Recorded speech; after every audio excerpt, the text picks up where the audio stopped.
Hello students, welcome back to the class. So today we will going to discuss the emission and absorption spectrum. ये बहुत important topics हैं. हमने अभी तक जो पढ़ा है वो पढ़ा है लास्ट टू टॉपिक्स, वो है बोहर रेडियाई की वैल्यू और एनर्जी की वैल्यू.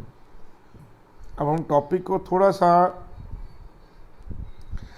पीछे ले जाके पढ़ रहे हैं और वापस इसको रेडियस और एनर्जी से जोड़ देंगे. ठीक है. तो इमिशन का मतलब क्या है? किसी चीज़ का इमिट होना, और एब्जॉर्ब मतलब किसी चीज़ का एब्जॉर्ब हो जाना, अंदर चले जाना. तो इमिशन और एब्जॉर्प्शन स्पेक्ट्रम के बारे में हम जानते हैं कि क्या है. कोई भी चार्ज पार्टिकल जब एक्सलेट करता है तो इलेक्ट्रोमैग्नेटिक वेव्स छोड़ता है.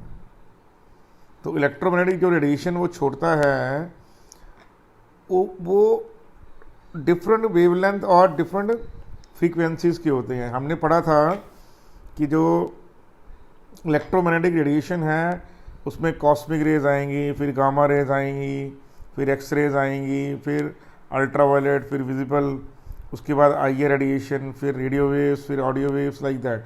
So you gone through and but that all this is called but spectrum of electromagnetic waves. अब जो कोई भी इंस्ट्रूमेंट जो इन डिफरेंट वेवलेंथ को और डिफरेंट फ्रीक्वेंसी को सेपरेट आउट कर दे, क्या कर दे? इनको सेपरेट कर दे, उसको हम क्या बोलेंगे? उसको हम बोलेंगे स्पेक्ट्रोस्कोप. क्या बोलेंगे बेटे? स्पेक्ट्रोस्कोप. कोई भी ग्लास स्लैब है वो स्पेक्ट्रोस्कोप हो सकता है. क्लियर आपको मेरी बात? जैसे मैं एग्जांपल दे रहा हूँ आपको यहाँ पे कि आपका जो प्लास्टिक का रूलर होता है वो स्पेक्ट्रोस्कोप हो सकता है. आपके प्लास्टिक का जो ट्रांसपेरेंट पेन है वो भी हो सकता है. प्रिज्म है, ग्लास स्लैब्स हैं, ये सब नॉर्मल स्पेक्ट्रोस्कोप की तरह काम कर सकती हैं. आजकल जो स्पेक्ट्रोस्कोप हैं वो सब कंप्यूटराइज्ड हैं, इलेक्ट्रॉनिक्स होते हैं. आप जब नेक्स्ट स्टेज पे जाएंगे अपने यूनिवर्सिटी और कॉलेज लेवल पे, आपको वहाँ पर IR spectrophotometer, UV spectrophotometer, Raman spectrophotometer, ये सब देखेंगे वहाँ पे. तो स्पेक्ट्रोस्कोप क्या है? स्पेक्ट्रोस्कोप है एक ऐसा इंस्ट्रूमेंट जो इलेक्ट्रोमैग्नेटिक वेव्स की डिफरेंट वेव्स को, डिफरेंट वेवलेंथ्स को सेपरेट आउट कर दे. Are you sure about that? Clear?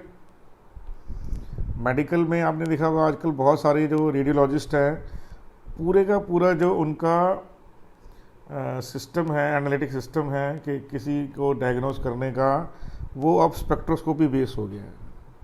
Radiology जो है आजकल के मेडिकल डायग्नोज में बहुत इम्पोर्टेंट हो चुकी है, और वो जो जितने भी इंस्ट्रूमेंट हैं वो सब के सब क्या हैं? एक तरह के स्पेक्ट्रोस्कोप ही हैं.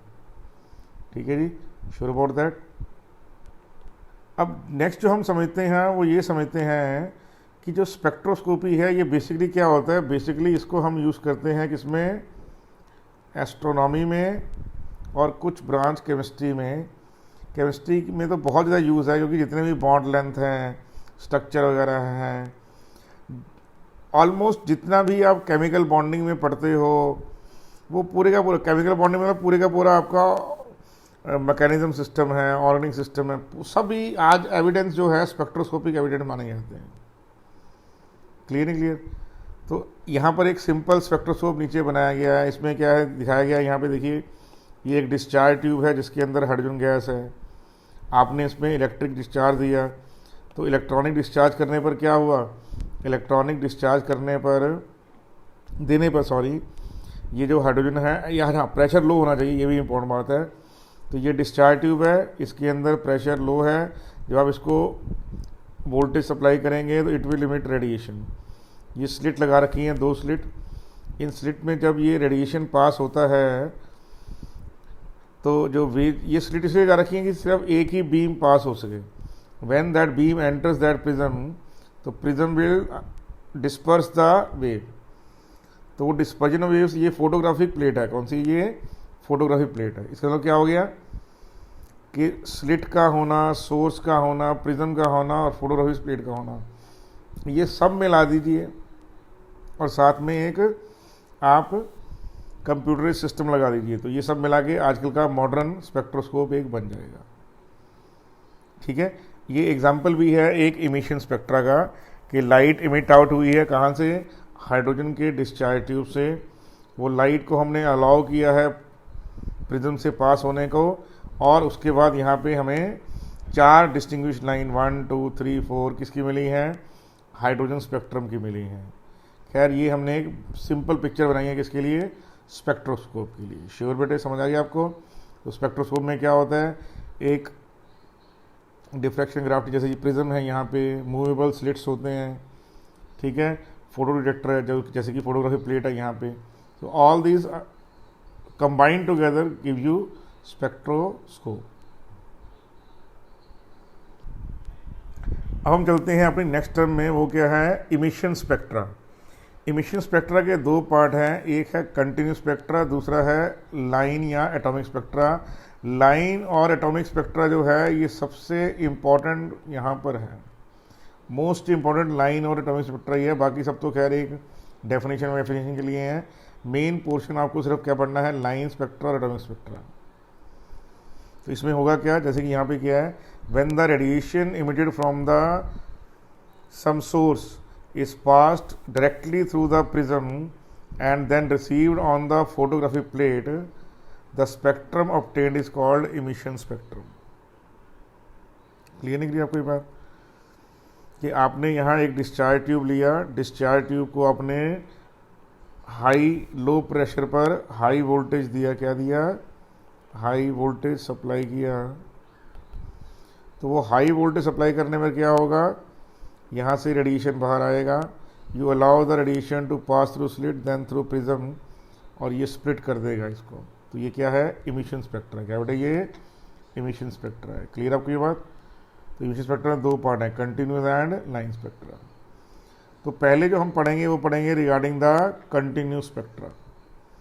तो कंटिन्यूस स्पेक्ट्रा क्या होगा, वाइट लाइट कहीं से भी ली जाए, ठीक है, क्लियर ना। वाइट लाइट कहाँ से लेंगे आप, किसी बल्ब से ले सकते हैं, किसी हॉट ग्लोइंग बॉडी से ले सकते हैं, सन से ले सकते हैं, या किसी स्टार से ले सकते हैं, कहीं से भी वाइट लाइट होगी। आप उस वाइट लाइट को अलाउ कीजिए स्लिट से पास होने पर, और देन जब सिंगल बीम है उसको आप प्रिज्म से पास कर दीजिए। वो जो प्रिज्म से पास होने के बाद लाइन है वो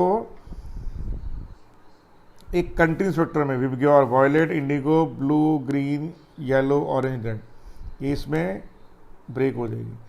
और ये ब्रेक इस तरह होगी कि कहीं भी कोई गैप नहीं होगा, ये एक कंटिन्यूस स्पेक्ट्रा होगा। एक जो कलर है वो दूसरे में मर्ज हो जाएगा, समा जाएगा, कहीं कुछ भी इतना सा भी गैप नहीं है। क्लियर है क्लियर। तो जब और एक कलर दूसरे कलर में मर्ज हो रहा है, रेनबो आप सबने देखा होगा, रेनबो में भी ऐसे होता है, एक कलर दूसरे में मर्ज होता है, वही सेम टू सेम यहाँ पर है, वो कंटिन्यूस स्पेक्ट्रा है। तो आप नॉर्मल अपने घर के बाहर जाइए या सनलाइट में खड़े हो जाइए और वहाँ प्रिज्म रख दीजिए, या अपना ग्लास का जो कुछ स्लैब है वो ले लीजिए, या आपके पास रिंग जो आपका रूलर होगा प्लास्टिक का वो ले लीजिए, उसको ऐसे घुमाइए टेढ़ा मेढ़ा करके। तो you can see that light will disperse and transform into 7 colour. तो ये जो है इसको हम बोलते हैं कंटिन्यूस स्पेक्ट्रा। क्या बोलते हैं, कंटिन्यूस स्पेक्ट्रा के लाइट के बीच में कुछ भी हल्का सा भी गैप नहीं है। Are you sure about that? I think pretty much sure.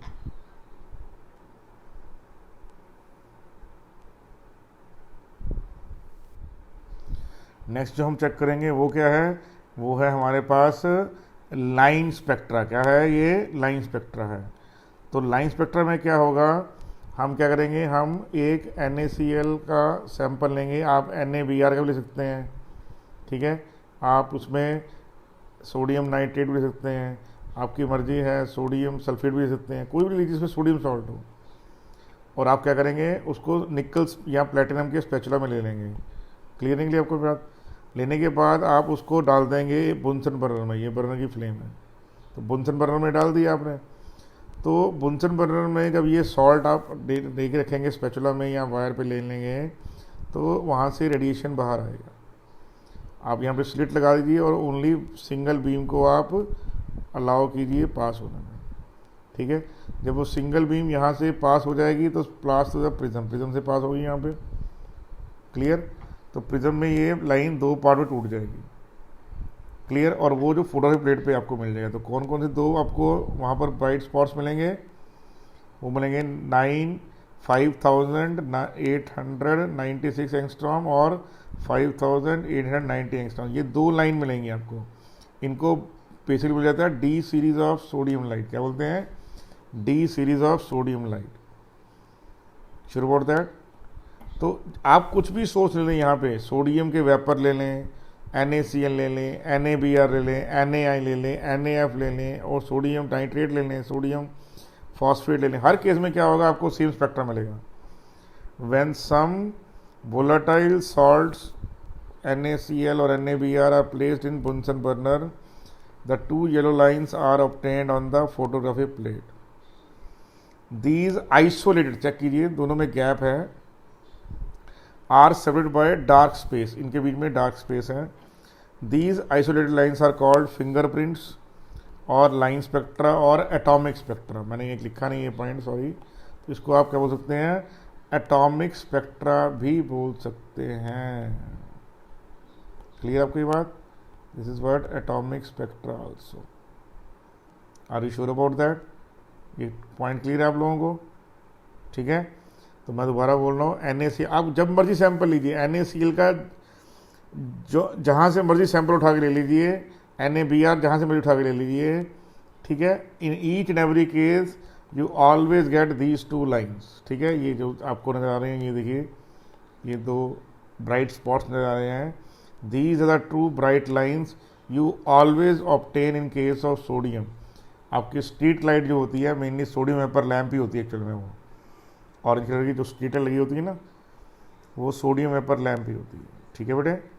ये किस एग्जांपल है? लाइन स्पेक्ट्रा का एग्जांपल है। किस एग्जांपल है बेटे? लाइन स्पेक्ट्रा का एग्जांपल है ये। श्योर? अब देखिए नेक्स्ट क्या है। नेक्स्ट एक और है, ये है हाइड्रोजन वाले केस में स्पेक्ट्रा। तो आप हाइड्रोजन गैस को अलाउ कीजिए, ये देखिए डिस्चार्ज ट्यूब यहाँ पर बनी हुई है और आपने उसको देखिए इलेक्ट्रिसिटी सप्लाई की है। जब हाइड्रोजन को आप हाई वोल्टेज पे देते हैं एट वेरी लो, क्या एट वेरी लो, क्या कहते हैं आप, क्या प्रेशर, तो यहाँ से लाइट निकलेगी। वो जो लाइट है आप अलाउ करेंगे एक प्रिज्म से पास होने में, तो क्या बनेगा? You will get what on photography plate, you will get some bright spots. क्या मिलेंगे आपको? ब्राइट स्पॉट्स मिलेंगे। तो लाइन स्पेक्ट्रा के ऑब्टेन होने का कारण यही है कि जो गैस है या जो वेपर्स हैं, ये जो सब्सटेंस हैं, पहले हीट को एब्जॉर्ब करेगा, ठीक है, उससे इलेक्ट्रॉन एक्साइट होगा और फिर क्या होगा? सब्सिक्वेंट एमिशन ऑफ, उसके बाद लाइट का होगा। और इन सब के अंदर टाइम की जो वैल्यू है कितनी है? इतने टाइम में सब कुछ हो जाता है, 10⁸ सेकेंड्स में। कितना? 10⁻⁸ सेकेंड्स में एवरीथिंग हैपन्स। क्लियर है बेटे आपको ये बात? इसको दोबारा चेक करेंगे आप। ये भी किसका केस है? हाइड्रोजन का केस है। वही एक्सपेरिमेंट को देखिए, वही है, वही वहाँ पर दोबारा दिखाया गया है। तो 4 लाइनें, 1 2 3 4, तो वो कौन कौन सी हैं? 656.3 नैनोमीटर पे, 486.1 नैनोमीटर पे, 434.1 नैनोमीटर पे और 410.1 नैनोमीटर पे। ये 4 स्पेक्ट्रल लाइन नजर आएंगी आपको हर एक केस में, in each and every case, ठीक है। तो क्या लिखा हुआ है? Scientist studied the distinctive pink colour of the gas discharge tube created by the hydrogen gas when a narrow beam of this light was viewed through a prism. The light was separated into 4 lines of very specific wavelength and frequencies. An atomic emission spectrum is the pattern of lines formed when light passes through a prism to separate into the different frequencies of light. Clear है आपको ये बात? तो different wavelength या frequencies में वो breakup हो जाता है। तो 4 आपको डिस्टिंक्ट यहाँ पर कलर नजर आएंगे। Are you sure about that बेटे? क्लियर है? कौन कौन से? ये उनकी वेवलेंथ गिवन है। क्या गिवन है यहाँ पर? ये वेवलेंथ गिवन है उसकी। In each and every case, her case में यही मिलेगा। तो क्या हो गई ये? आंसर है फिंगरप्रिंट्स। क्या हो गई ये? फिंगरप्रिंट ऑफ द एलिमेंट हो गई। क्या हो गई? Fingerprint of the element. मैं दोबारा बोल रहा हूँ, क्या हो गई ये? फिंगरप्रिंट। नीचे 2 एग्जांपल और दे रखे हैं। एक एग्जांपल हीलियम का है, एक आयरन का है। क्लियर नहीं क्लियर?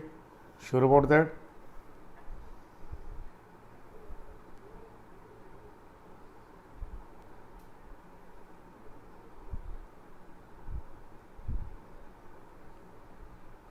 अब देखिए क्या किया। अब उसने इस लाइन पॉइंट को और आगे लेके गया। क्या कह रहा है वो? व्हेन द इलेक्ट्रॉन, देखिए क्या कह रहा है वो यहाँ पे। अब हम इसको सुनना शुरू करते हैं what is saying. When the electron in the atom are excited, for example either by heating, the additional energy pushes the electron to higher energy orbitals. When the electron come back and leave the excited state, energy is re-emitted in the form of a photon. The wavelength or photon is determined the difference in the two state. Clear है? Electron अपने ground level से excite होगा, excite होके वापस आएगा। तो जब वापस आएगा तो उसकी मर्जी है कि वो एक स्टेप में आए या बहुत सारे स्टेप्स में वापस आए। क्लियर नहीं क्लियर आपको मेरी बात? तो इस वक्त में क्या होगा,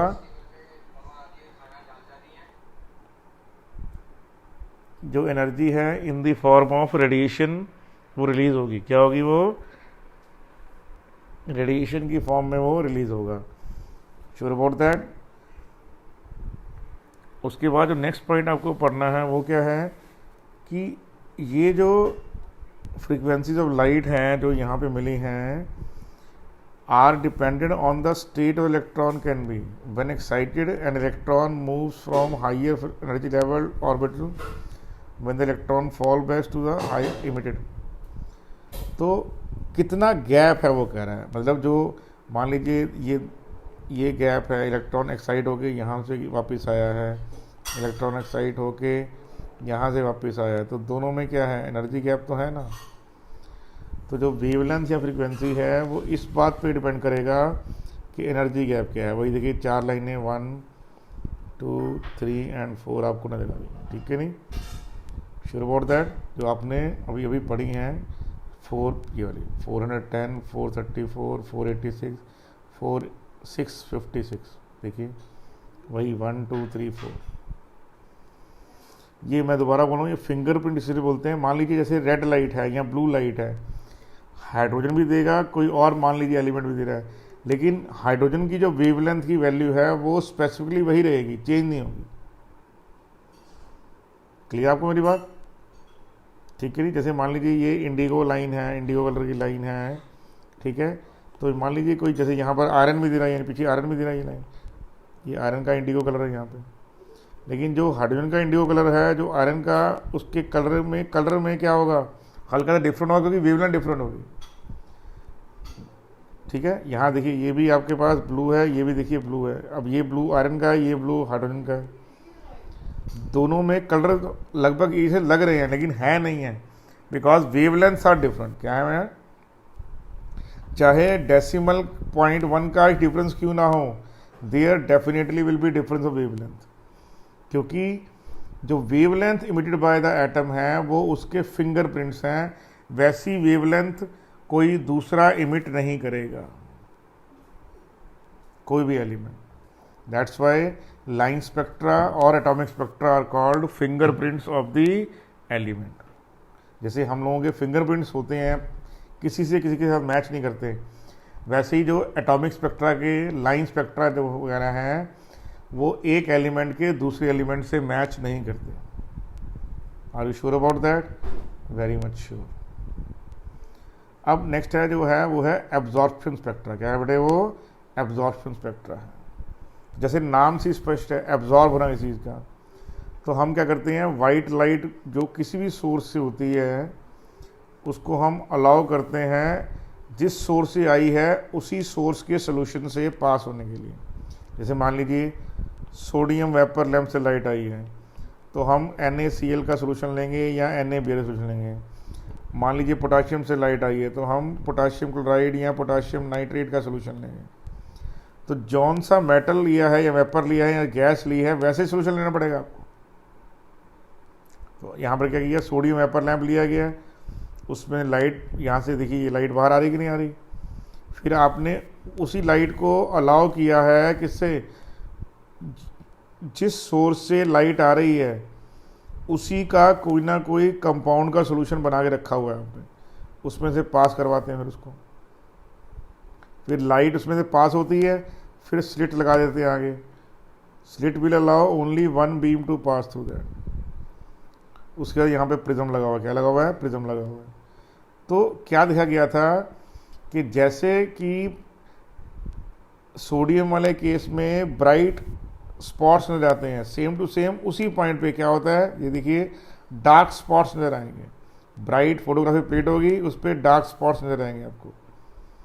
वो डार्क स्पॉट्स कौन से होंगे, वही जो हमने सोडियम की वेवलेंथ में पढ़े थे। कौन कौन से, चेक करते हैं। देखिए 5896 एंगस्ट्रॉन और 5890 एंगस्ट्रॉन, वही ये जो यहाँ पर ब्राइट स्पॉट्स हैं यहाँ पर क्या बन जाएंगे, यहाँ पर बन जाएंगे डार्क स्पॉट्स। क्या बन जाएंगे, डार्क स्पॉट्स। लिखा हुआ है dark spots are obtained exactly at the same wavelength where earlier bright spots are being observed. तो ये इसको आप सिर्फ समझना है आपको, ठीक है। जैसे मैंने आपको पहले बोला है लाइन स्पेक्ट्रा ही इंपॉर्टेंट है, क्या बेटे, लाइन स्पेक्ट्रा ही क्या है, इंपॉर्टेंट पॉइंट है यहाँ पर। Are you sure about that, very much sure. मैं दोबारा सुना देता हूँ आपको। आप अलाउ कीजिए किसी डिस्चार्ज ट्यूब में सोडियम वेपर्स को और उनको आप पोटेंशियल दीजिए तो लाइट बाहर आएगी। उस लाइट को आप NaCl के सोल्यूशन से पास कीजिए, ठीक है।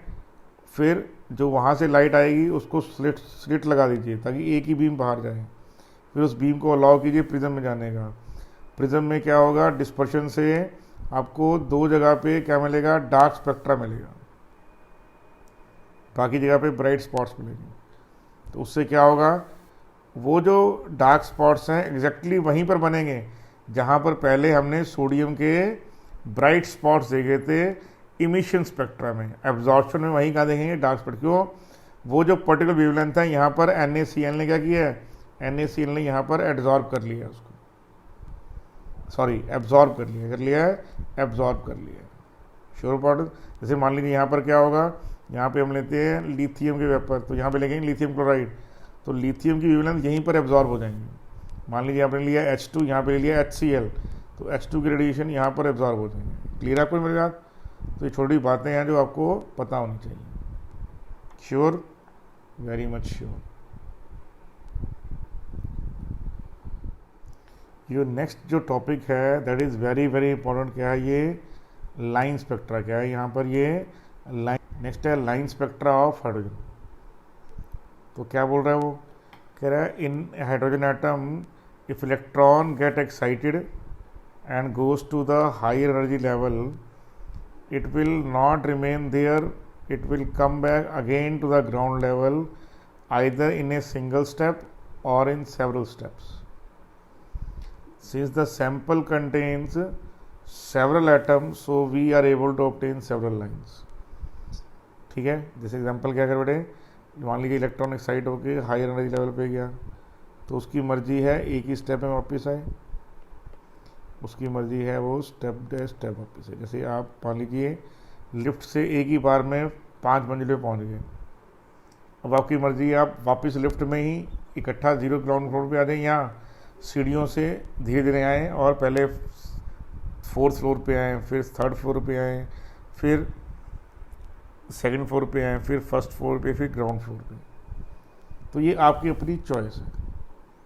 हमने ऑलरेडी रिट्ज कम्बिनेशन लॉ में, जिसमें रेडबर्ग कांस्टेंट हमने निकाला था, हम पढ़ चुके हैं कि वेवलेंथ इस केस में क्या होती है, 1 बाय वेवलेंथ, जिसको हम वेव नंबर बोलते हैं।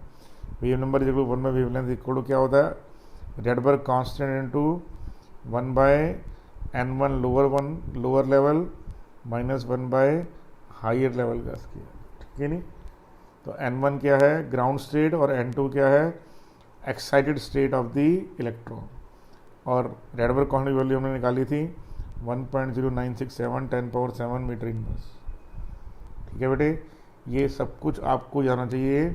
दोबारा समझ लीजिए, हाइड्रोजन और उसके जो सैंपल के केस में जब उसको हम डिस्चार्ज ट्यूब में लेंगे, आप उसको एनर्जी देंगे either in form of heat, radiation या potential, electron will excited to the higher energy level, लेकिन वो वहाँ पर हमेशा नहीं रहेंगे, they will come back again. और इस पूरे के पूरे टाइम पीरियड में ये टाइम लगता है 10⁻⁸ सेकेंड्स। तो electron get excited and come back to the ground level once more in 10⁻⁸ seconds by following this rule. ठीक है, are you sure about that? अब यहाँ पे हमने आपको दिखाया गया, क्या दिखाया यहाँ पे, यहाँ पर दिखाया है different types of spectra given by the you can say hydrogen atom. Clear है आपको ये बात? उसमें क्या देखेंगे हम लोग, तो हम लोग क्या चेक करेंगे इसमें कि इलेक्ट्रॉन जो है किसी भी लेवल से अगर जंप करेंगे फर्स्ट लेवल पर, देखिए ये n इक्वल टू क्या है यहाँ पर, ये देखिए n यहाँ पर क्या है, फर्स्ट लेवल है। तो इलेक्ट्रॉन किसी भी लेवल से अगर फर्स्ट लेवल पर जंप कर रहा है, ये देखिए third level to first level, clear नहीं clear, fourth level to first level, fifth level to first level, sixth level to first, seventh level to first level, तो किसी भी लेवल से जो वो जंप कर ले क्या होगा, ठीक है, you always get what, you always get which line, you always get Lyman series. क्या मिलेगी आपको बेटे यहाँ पर, लेमन सीरीज ही मिलेगी। श्योर अबाउट दैट और नॉट? इसको दोबारा समझ लीजिए, यहाँ पर क्या है कि इलेक्ट्रॉन जंप करके क्या करे, इलेक्ट्रॉन जंप करके सेकेंड लेवल से फर्स्ट लेवल पे आए, यहाँ सेवन्थ लेवल से फर्स्ट लेवल पे आए, in all the cases third level से फर्स्ट लेवल पे आए, in all the cases what you will get, in all the cases you will get lemon ultraviolet series. क्या मिलेगा आपको, लेमन की क्या मिलेगी यहाँ पे, अल्ट्रावायलेट सीरीज मिल जाएगी। श्योर अबाउट दैट और नॉट? ये पॉइंट आपको याद रहेगा कि इस केस में दोबारा समझ लीजिए, मैं दोबारा रिपीट कर देता हूँ कि जहाँ पर जिस केस में क्या है, जिस केस में n1 की वैल्यू 1 होगी वो लेमन सीरीज होगी अल्ट्रावायलेट की, यस और नो? उस केस में क्या होगा, n2 can be anything, higher level कुछ भी हो सकता है। ठीक है, मैं दोबारा बोल रहा हूँ, जो En जो है अगर En से E1 पे जंप होगा, किसी भी लेवल से फर्स्ट पे जंप होगा, ऑलवेज लेमन होगा। क्या होगा, किसी भी nth लेवल से फर्स्ट लेवल पे जंप होगा अगर, तो वो लेमन सीरीज ही होगा, वो अल्ट्रावायलेट रेडिएशन ही होगा। क्लियर नहीं क्लियर? उसी तरह से क्या होगा, किसी भी लेवल से En लेवल से अगर सेकेंड लेवल पे जंप होगा, चेक कीजिए, 3 to 2, 4 to 2, 5 to 2, 6 to 2, 7 to 2 और इन्फिनिटी टू 2, किसी भी लेवल से अगर सेकेंड लेवल पे जंप होगा तो क्या होगा, that will be Balmer, that will be Balmer. Are you getting that और नॉट? मैं दोबारा आपको बता दूँ, किसी भी लेवल से, किसी भी लेवल से आप जंप करें सेकेंड लेवल पे, ठीक है, इलेक्ट्रॉन जो है, क्या बोल रहा हूँ, इलेक्ट्रॉन किसी भी लेवल से सेकेंड लेवल पे जंप करे तो क्या होगा, you will always get what, you will always get Balmer series. क्या मिलेगा आपको, बाल्मर सीरीज मिलेगा। Sure about that? तो I am repeating once more, ठीक है। बाल्मर सीरीज जो है ये विजिबल सीरीज है। क्या बेटा, ये विजिबल सीरीज है। लेमन जो है यही एक सीरीज है जो विजिबल है। हाइड्रोजन स्पेक्ट्रम के अंदर सिर्फ बाल्मर ही विजिबल सीरीज है, सिर्फ क्या है, बाल्मर ही विजिबल सीरीज है, ये आपको याद रखना है। Are you sure about that? Very much sure, ठीक है। नेक्स्ट देखते हैं पास्चन। अगर यहाँ पर जो इलेक्ट्रॉन का जंप है वो किसी भी लेवल से क्या हो, थर्ड लेवल हो, जो n है वो क्या है, ग्रेटर देन 3 है, यहाँ पर n क्या है, ग्रेटर देन 2 है, यहाँ पर n क्या है, ग्रेटर देन 1 है, ठीक है। तो ये पॉइंट आपको समझना, जब n की वैल्यू ग्रेटर देन 1 है तो किसी भी लेवल से थर्ड लेवल पे आएगा तो क्या मिलेगा, पास्चन। क्या मिलेगा बेटे, इलेक्ट्रॉन फिफ्थ लेवल से, सिक्स लेवल से, सेवन्थ लेवल से या इन्फिनिट से कहाँ जंप कर रहा है, अगर थर्ड लेवल पे कर रहा है तो always you will gate Paschen. क्या मिलेगा आपको, पास्चन ही मिलेगा। क्या मिलेगा, Paschen series you will always gate. Clear understood और नॉट?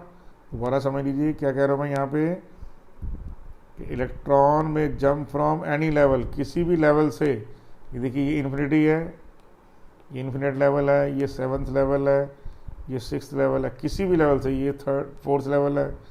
तो इलेक्ट्रॉन कहीं से भी जंप करे, where n is greater than 3, तो क्या मिलेगा आपको? पास्चन सीरीज क्या मिलेगी? ये आई आर है। क्या बेटा? ये आई आर है। वैसे ही क्या होगा? ब्रैकेट में होगा, same to same. Electron will jump from, यहाँ पर क्या होगा? En टू E4, और यहाँ पर n क्या है? Greater than 4। तो इलेक्ट्रॉन किसी भी लेवल से 4th लेवल पे जंप करे।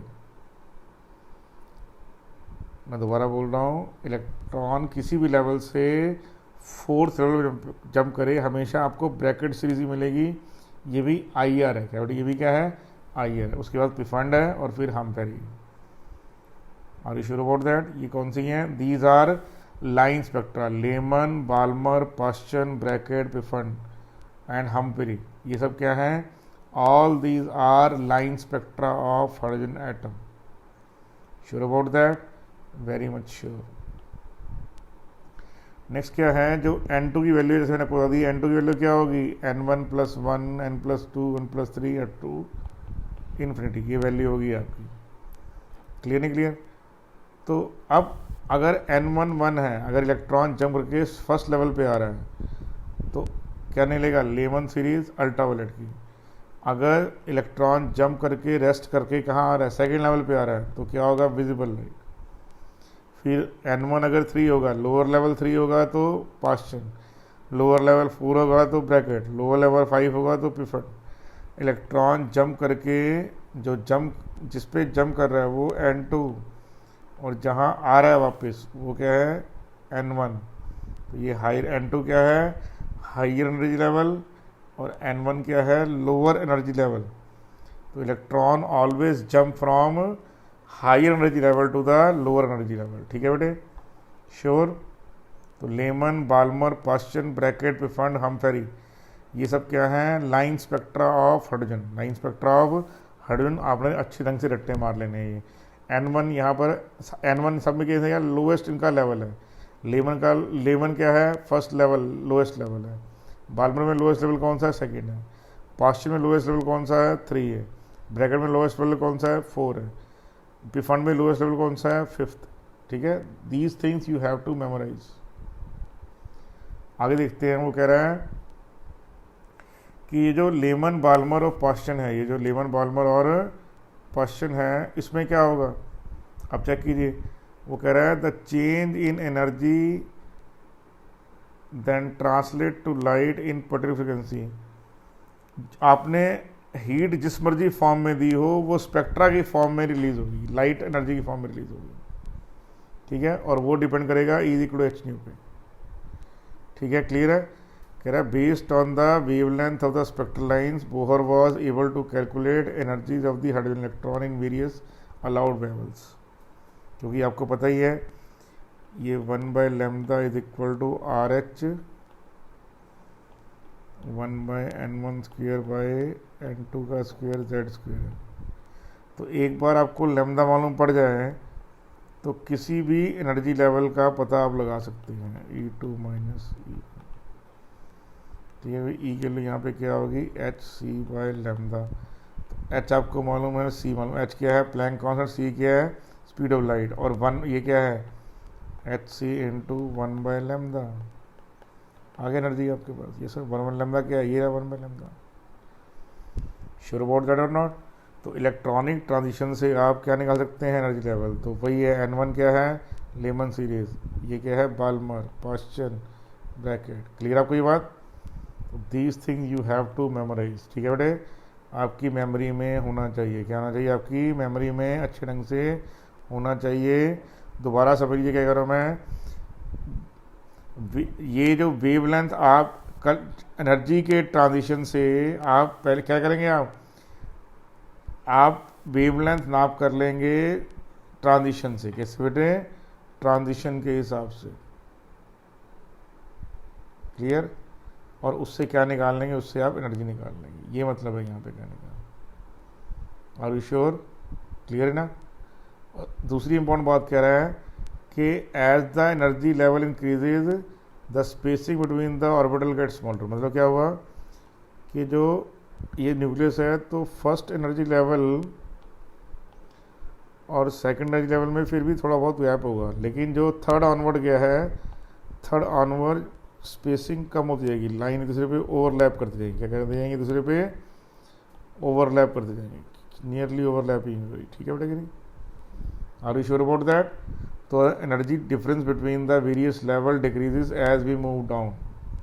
जैसे जैसे जैसे जैसे हम N1 से N2 फिर N से N3 फिर N3 से N4 जाते जाएंगे, एनर्जी गैप दो लेवल के बीच में कम होता जाएगा। तो इलेक्ट्रॉन किसी भी लेवल से फर्स्ट लेवल पे जंप करता है तो लेमन सीरीज, इलेक्ट्रॉन किसी भी लेवल से सेकेंड लेवल पे जंप करता है तो बॉल्मर सीरीज, इलेक्ट्रॉन किसी भी जंप से थर्ड लेवल पे जंप करेगा पास्चन सीरीज, ठीक है? किस केस में? आंसर है हाइड्रोजन के केस में। किसमें? हाइड्रोजन के केस में। Sure about that? नेक्स्ट देखिए, वो क्या कह रहे हैं यहाँ पे? वो कह रहे हैं यहाँ पे जो इलेक्ट्रॉन है, मान लीजिए फिफ्थ लेवल पे क्या है, वहाँ पे फिफ्थ लेवल पे है, तो हो सकता है जो इलेक्ट्रॉन है वो 5 to 1 एक ही आपको स्पेक्ट्रल लाइन दे कि 5 से 1 तक पहुँच जाए। दूसरा क्या है, तो 5 से 1 में एक ही स्पेक्ट्रल लाइन आएगी, तो मिनिमम तो एक हो गया कि नहीं हो गया यहाँ पे? दूसरी क्या पॉसिबिलिटी है? दूसरी पॉसिबिलिटी है कि जो इलेक्ट्रॉन है पहले 5 to 4 जंप करे, फिर 4 to 1 जंप करे, तो दो स्पेक्ट्रल लाइन आ गई। कोई कहता नहीं ऐसे नहीं करेगा, पहले 5 पे करे, फिर 3 पे करे, फिर 1 पे करे, तो इसके अलावा यहाँ भी दो स्पेक्ट्रल लाइन और होगी। दूसरा क्या करे, नहीं एक और तरीका है, पहले 5 पे करे, फिर 4 पे, फिर 3 पे, फिर 2 पे, फिर 1 पे। इससे मतलब क्या होगा? बहुत सारे कम्बिनेशन पॉसिबल हैं, बहुत सारे क्या है बेटे, कम्बिनेशन पॉसिबल हैं। कहाँ पर? इन स्पेक्ट्रल लाइंस पे। Are you sure about that? Clear? ठीक है। तो हाउ टू कैलकुलेट ऑल दोस्त, तो मिनिमम तो एक होगा, मिनिमम तो एक होगा, मैक्सिमम इतने होंगे, तो उसके लिए मैथमेटिकल फार्मूला है minimum spectral lines is 1। Maximum क्या है? मैक्सिमम होगी formula N2 minus N1, N2 minus N1 plus 1 divide by 2। ठीक है, आप जाकर आगे ये सब फार्मूले पढ़ेंगे, इंडक्शन मैथमेटिकल इंडक्शन सीरीज़ है, उसमें आपको पता लग जाएगा वैसे आसानी से, लेकिन फिर भी एज ए स्टूडेंट आपको मालूम होना चाहिए मैक्सिमम स्पेक्ट्रल लाइंस क्या होंगी। तो आंसर होएगा higher energy level minus lower energy level, bracket higher energy level minus lower energy level plus 1 divide by 2। तो मान लीजिए इलेक्ट्रॉन ने जंप किया 5 to 1, तो ये हायर लेवल है, ये लोअर लेवल है, तो उसमें फार्मूला लगा के पुट कर लिए, कितना आंसर आ गया? 10 लाइन्स। कितनी आ गई आपके पास? 10 लाइन्स आ गई हैं आपके पास। ठीक है, श्योर अबाउट दैट? ये 10 लाइन्स में कौन कौन सी लाइन आएंगी? इसमें लेमन भी आएगी, बाल्मर भी आएगा, पास्चन भी आएगा, प्रिफंड भी आएगा, क्योंकि लोअर लेवल क्या है? लोअर लेवल है 4, तो 4 तक की लेवल सब पॉसिबल, 1 से लेके 4 तक जितने लेवल हैं सब पॉसिबल हैं इसके अंदर। Are you sure about that? Very much sure. मान लीजिए एक और क्वेश्चन भी है कि इलेक्ट्रॉन जंप किया कहाँ से, तो आंसर है यहाँ पर 7th लेवल से 1st लेवल पे, तो N2 7 है, N1 1 है, तो पुट करके कितना आंसर आ गया? 7 माइनस 1, तो आंसर 21 आ गया। कितना आ गया? 21। यही फार्मूला है, एक और तरीके से आ सकता है, वो क्या सकता है? वो आ सकता है 1 to डेल्टा n का समेशन डेल्टा n। मतलब जैसे मान लीजिए यही क्वेश्चन है 7 to 1, डेल्टा n के लिए कितनी आ गई? डेल्टा n के लिए आ गई 7 माइनस 1 6, तो क्या आंसर आ गया? 1 to डेल्टा n पावर, तो डेल्टा n की समेशन क्या है? 6, फिर 5, फिर 4, फिर 3 to फिर 1, तो जो आंसर वो डेल्टा n का समेशन लास्ट तक देना 1 तक, तो तब भी आंसर 21 आ रहा है। इसका मतलब क्या हुआ? आप चाहें तो ये फार्मूला इस्तेमाल कर लें, आप चाहें तो ये फार्मूला इस्तेमाल कर लें, दोनों फार्मूले से आंसर सेम ही आना है। Are you sure about that? Clear? Very much clear. फिर सबको मालूम है ये रिट्ज कम्बिनेशन लॉ है, जिससे हमने क्या निकाला था कल? बोहर्स थ्योरी से ये फार्मूला हमने ड्राइव किया था। फिर अगर हम दोनों को C से मल्टीप्लाई कर दें तो this is the answer you will get. ठीक है, C by lambda becomes frequency and C into RH becomes that much value, तो E is equal to h हो गया। तो एक क्वेश्चन कह रहा है, वो यहाँ पे कह रहा है find wavelength energy in case of electronic tension between 5 to 1। Electron जो है वो 5th लेवल से कहाँ गया है? तो कह रहा है 1st लेवल में, बोल रहा है इसका वेवलेंथ और एनर्जी बताइए क्या है। ठीक है, क्लियर आपको ये बात? तो ये अब हम सॉल्व करेंगे।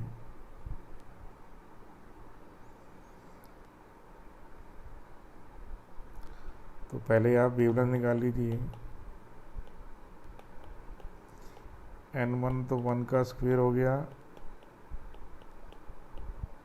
क्योंकि ये हाइड्रोजन आइटम है तो z वैल्यू 1 होगी। हाइड्रोजन के केस में z की वैल्यू कितनी होती है? 1 होती है।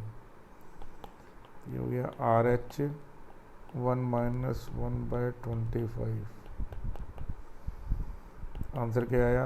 RH 24/25। तो 1/λ की वैल्यू आ गई। ठीक है, अब एनर्जी की वैल्यू क्या है? एनर्जी की वैल्यू है H न्यू या फिर hc/λ। HC इंटू 1/λ आ गया। तो H कितना है? HC into C। तो यहाँ पे देखिए क्या हो जाएगा,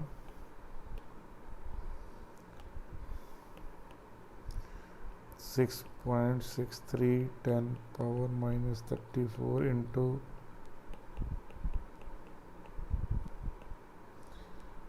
तो ये 1/λ की वैल्यू कितनी है? RH into 24/25। ठीक है बेटे, तो अब आप नेक्स्ट में इसको नोट डाउन कर लीजिए। तो ये हमारे पास क्या आ गई? एनर्जी की वैल्यू है। एनर्जी की वैल्यू आ गई हमारे पास। ठीक है बेटे, सॉल्व कर लेंगे इसको आप लोग।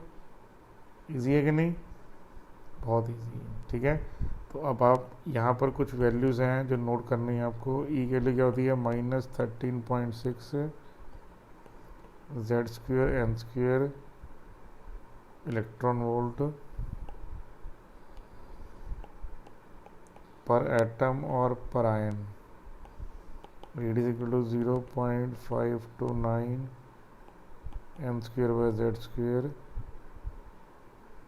Angstrom. Energy can also be -2.18 10⁻⁻18 Z²/n² joules per atom। ठीक है जी। Potential energy can be -kZe²/2r। Kinetic energy can be equal to r है यहाँ पे, kZe², और टोटल एनर्जी क्या होती है? -kZe²/2। ठीक है, तो ये तीन वैल्यूज़ आपको अच्छे ढंग से आनी चाहिए। ठीक है बेटे, ये सारे फॉर्मूले जो हैं you should able to understand. 1 2 3 4। ठीक है, एक और फार्मूला है डेल्टा ई की वैल्यू क्या होगी? 13.6 1/n1²/n2² Z²।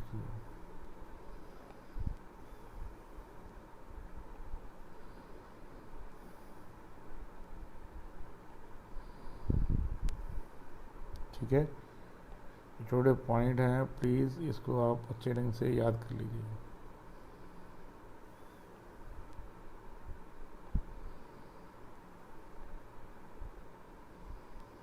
ठीक है जी, sure about that? Very much sure.